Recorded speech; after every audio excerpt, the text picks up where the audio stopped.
Home sales are on track for the worst year since 1995, according to the Wall Street Journal that just dropped this article yesterday. Let's dive into it. I know that personally, the market that I serve here in Park City, Utah, and the Wasatch Back, Heber, Midway, Jordanelle, I've been feeling it. I know a lot of other real estate agents have been feeling it when I talk to friends of mine who are trying to sell homes and they're sitting open houses till we're blue in the face and it's you and the house for 4 hours and there's nobody walking through. But then all of a sudden there's been this little micro shift in the market. And now homes are starting to pend faster than I've seen since the summer, and homes are starting to close a little bit faster. So, what's happening? Where were you all summer? I feel the exact same way. Finally just closed on a listing for my clients in Mayflower Lakeside. And I showed that property till I was blue in the face. We had 40 showings on that property. I sat 6 open houses. Most of the open houses, nobody showed up at. Maybe I had the most 6 people show up for some of the open houses. We were able to get a few offers on that property. However, the offers that they got were not what they wanted, right? They were way too low. And so they were just no's right from the start. So then what do? You stay on the market and then you finally get an offer and you're like, this one, we're not going to let this one go. So we're going to try to make it work. And that's exactly what we did. We tried to make it work. But what do you need to know about this market? It is just crazy slow. So if you are a seller thinking about selling your house in this shifting market, it's really, really important for you to be incredibly educated and informed about the pace of the market, about how fast homes are selling, and the amount of work that you're going to have to put into your house to prepare it, to get it ready to be listed. Take it firsthand from me. I'm boots on the ground. Like, this market is driving me crazy. Buyers are jerks. They're extra jerky right now. They are super demanding. They are very particular, and they are negotiating very hard. So, here are some things that you need to know as a seller. Let's dive into it. We've got current market trends, right? Pretty interestingly enough, right? As a nation, home sales are down. And I think in every market, everybody's feeling kind of like this slowdown. Well, where are the buyers? Why isn't my house selling? Why is it sitting? We've dropped the price a gazillion times and it's still sitting. My agent is doing open house after open house and people still aren't buying it. Why? Well, when interest rates go up, buyer demand pulls back.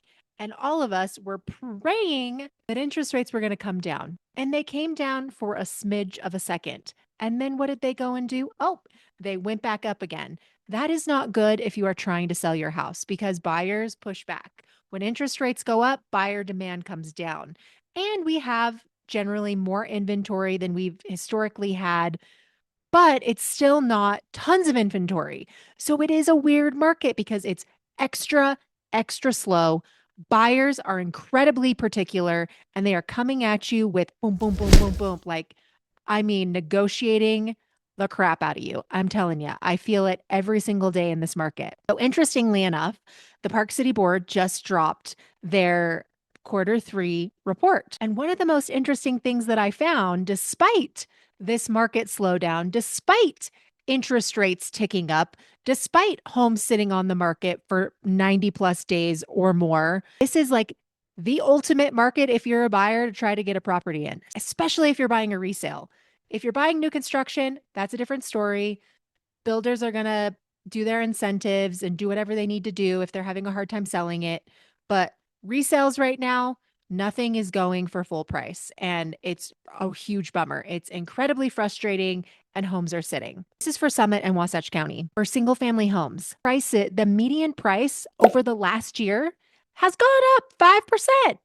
Our prices are still going up, right? Crazy. Most people would think like prices have got to be coming down because people aren't getting full price for their homes. They're sitting on the market so much longer. But in fact, single family home prices for Summit County and Wasatch Back have actually ticked up 5%. Now, for condos in Summit County and the Wasatch Back, condo prices have gone up 7%. The median price for Park City proper now is now 3.59 million. That's up 11%. If we look at Snyderville Basin, 2.3 million for a single family home. That's up 9%. Look at the Jordanelle, 3.6 million for a single family home. That is up 23%. This is year over year, in case you're wondering. Heber Valley, up 10%. Camas Valley is the only place that's kind of a loser. It's down 4%. I know Camas has been extra slow, like homes are taking a year to 2 years to sell out there. Ooh, it's rough out there. So if you're trying to sell something in Camas, it's slow. It's slow. Be prepared for your home to sit on the market for a long time. And if you don't want your home to sit on the market, then it better be a price that is so dang desirable that a buyer just has to have it. Condos in Park City proper have actually decreased 3% to 1.6 million for a median price. Snyderville Basin, $1,050,000. That's up 13%. Jordanelle, up 6%. Heber Valley, up 11% to 550. Despite this crazy slow market, home prices are still going up. What does this mean if you're a seller? Well, I think it means if you're getting ready to list your house, it's all about your strategy. It's all about what you need, what your needs are. How fast do you need this property to sell? If you need to sell your house fast, then your strategy is going to be much different. And you're going to hate what I have to say. You're absolutely going to hate what I have to tell you. You're going to think I'm the biggest jerk on the planet. Nobody likes this strategy. Nobody wants to do it, especially when you're a home seller. You've got to drop your price. You've got to drop your price. It's got to be just under. It's got to be under what those last comps sold for if it is a direct comp to your property. Most homes are sitting and sitting and sitting. And then sellers are finally going, what in the world is going on? Where are all the buyers? Why isn't my house selling? And I've seen a lot of people actually pull their homes off the market, withdraw from the market, and are probably going to list next year, hoping that the market picks up a little bit, changes a little bit. But there's always the unicorns, right? There's always the unicorns, like that $65 million house that was in Deercrest, private gondola, sold in like 2 days. It was under contract. Unicorn, right? Because there's been a home that's a gorgeous home in the colony that was the most expensive home in Utah for the last few years for 50 million. And that thing has been sitting on the market for 2 years. So why did the $65 million house sell so fast and the $50 million house hasn't sold yet? Well, location, folks. That goes to show you that people want Deer Valley maybe over Park City Mountain. So that's kind of something to think about as well. Are you located in Deer Valley? Are you located in Park City? Your location matters. Third thing that you need to think about when you're getting ready to list your house in this market is that you've got to prepare your home. The most important thing that you can do, and you're probably sick of hearing this, and you've probably heard so many real estate agents tell you this, clutter. You've got to get rid of the clutter and the personal items. 90% of your stuff has to go. I've been meeting with a lot of sellers lately to list their properties. I come in and they're like, sorry for the mess. And I'm like, it's all good. Like I've seen worse, but however, it is not ready for the market. And here's what we need to do. You need to get rid of 90% of your stuff, and we need to get rid of all the personal items, and we need to clean this baby, deep clean it. Okay. We've got to get rid of the clutter. We want a buyer to come into the space and feel like they are walking into a hotel. It needs to look like nobody lives there. The best compliment that you can get as a seller is if a buyer walks in your property and they're like, does the seller even live here? Ooh, that is what we're aiming for. They don't really want to see your stuff. They don't really want to see your clothes in the closet. They definitely don't want to see what's in your cupboards if, your cupboards are a mess. And not everybody is super duper clean. And we accumulate zillions amounts of things over the years and we just shove it in a drawer. We shove it in the attic. We shove it in the garage. We shove it somewhere where we forget about it and don't see it. Well, guess what? When buyers come to your property, they're opening up the cupboard because they want to see where their plates are going to go. How much storage do we have? Oh, let's open up the drawer. And if they just see like a bunch of junk in there, they're going to be like, oh, and shut it and feel a little weird that they saw all that. So really preparing your home well for the market is crucial in this market because buyers are brutal right now. They are beating you down as sellers. I'm living it and breathing it every single day. They are coming in with lowball offers. They are coming in and negotiating you and squeezing you for everything. It's insanity. Buyers are jerks right now. Next thing that you want to think about after you have completely decluttered your property, cleaned it, deep cleaned it from head to toe. You've removed all the personal items. It is as close to looking like a hotel as humanly possible. Is you want to have this done before you get your photos. Your photos are the first thing that a buyer is going to see when they see it online. It's like match.com for your house. Buyers are going to Zillow, they're going to realtor.com. You really want your property to pop online. I just listed a humongous house in Midway, and this thing already has 8,000 views on it. My mind is blown because the house that I had in Mayflower Lakeside got 11,000 views over a 5-month period. This house has only been listed for 7 days and it already has 8,000 views. My mind was completely blown. It was crazy. So, having good photos, having a good listing description, having a good listing video is extra important. This is the marketing of the house. This is the exposure of the house. Not only is social media really important, but it's also the the networking with the brokers of the community, getting them in to see this house, putting that property on broker open tour so that it's an easy way for brokers to get in the house and see the property and go, I think I have a buyer for this. Or I'm going to send this to a buyer because I do have somebody looking for this. And sometimes you don't get the whole picture online. Like you almost have to get inside of the property to see it, to believe it, to understand the floor plan, to see the views, to understand where the neighbors are, to understand the property line, all the things. You really have to get into a property to understand it and experience it. And open houses. Ever since the rule changed in August, I mean, open houses were sluggish, they were slow, they were awful this summer. And then all of a sudden, 17th rolls around and now buyers cannot tour properties without signing an agreement with an agent. So, what are buyers doing now? They're going to more open houses. They're going to look at houses unrepresented first. They're flooding open houses. So, depending on the style of your property, the price point of your property, the location of your property, it can have a significant impact on the traffic that actually comes through your open house. But if you're in a good price point and you're in a good location, you should be doing open houses like crazy right now because that is where we have seen more and more buyers come through open houses than we have in the past, which is a good thing because it means open houses are cool again. Here are some of the challenges that I have seen firsthand in this market. It's pricing. It's overpricing. It's not having your house prepared.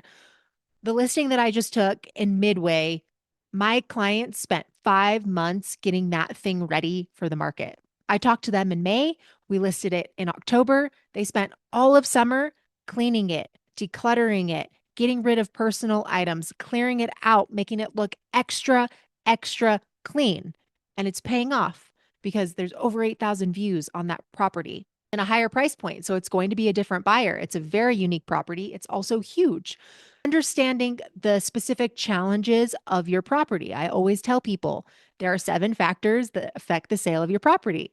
It's price, it's condition, it's location, it's style, it's amenities, it's the market. Right now, we know that we are in a very heavy buyer's market, and the only thing that can fix that is price. You might be thinking, Nicole, I don't want to leave money on the table.